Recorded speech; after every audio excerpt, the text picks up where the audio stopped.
Assalamualaikum warahmatullahi wabarakatuh. Jumpa lagi dengan saya Ahmad Masruri di Icon Property, informasi dan konsultasi properti.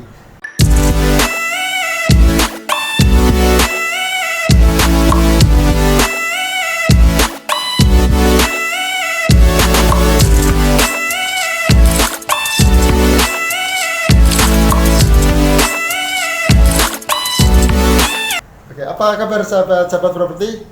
Saya harapkan sahabat-sahabat properti semakin bertambah ya investasi propertinya, bisa menambah punya tanah, punya rumah, punya sawah dan seterusnya. Kemarin saya dapat WA dari Pak Abdul Aziz Rohman yang ada di Kajen ya.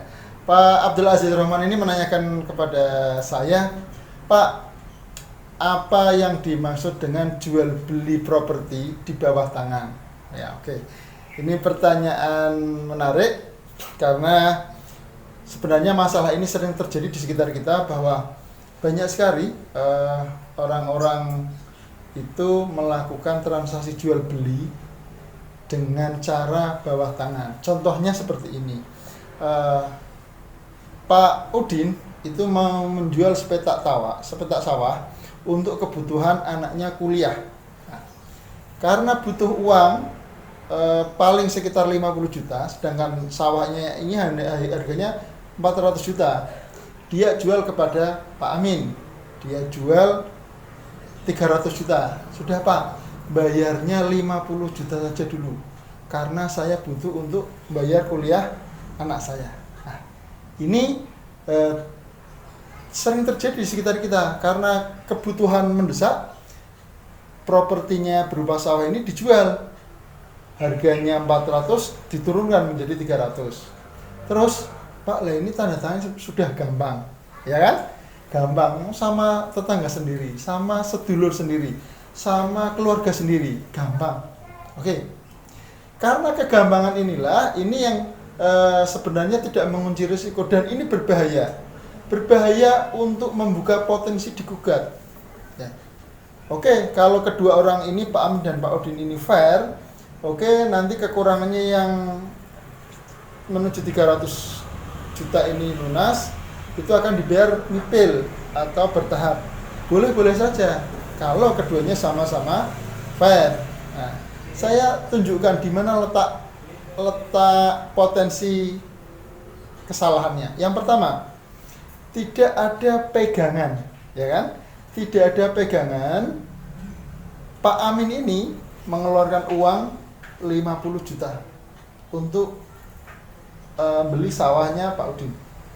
Tidak ada pegangan. Pegangannya apa? Dia mungkin hanya keluar secari kertas yang berupa kwitansi. Nah, kwitansi ini lemah, sahabat-sahabat properti. Ini tidak boleh jadikan acuan. Walaupun ada materinya 6.000 ditandatangani, ini lemah ya. Saya katakan jual beli semacam ini dikategorikan adalah jual beli di bawah tangan ya.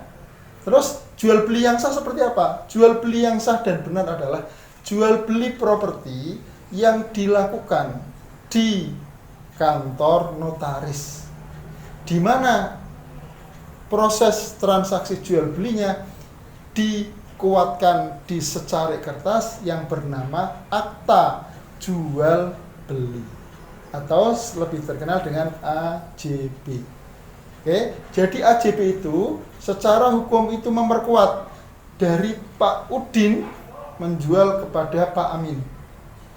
Walaupun cara bayarnya misalkan nyicil, bertahap, ngangsur, nggak apa-apa. Yang penting selama dilakukan di depan notaris dan berupa AJB, maka di situ akan terjadi proses perpindahan hak ya. Sekali lagi, proses perpindahan hak dari Pak Udin kepada Pak Amin.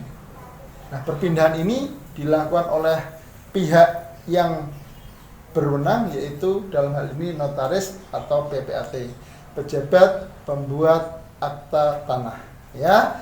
Sekali lagi, sahabat-sahabat properti, jangan lupa kalau bapak-bapak, ibu-ibu yang sudah sepuh dulu melakukan jual beli kok cuma sertifikatnya dikasih atau girik atau lettersnya dikasihkan tok, saya bilang itu belum mengunci, itu belum aman, karena di situ belum ada statement yang berbunyi bahwa sertifikat ini, tanah ini menjadi milik kita.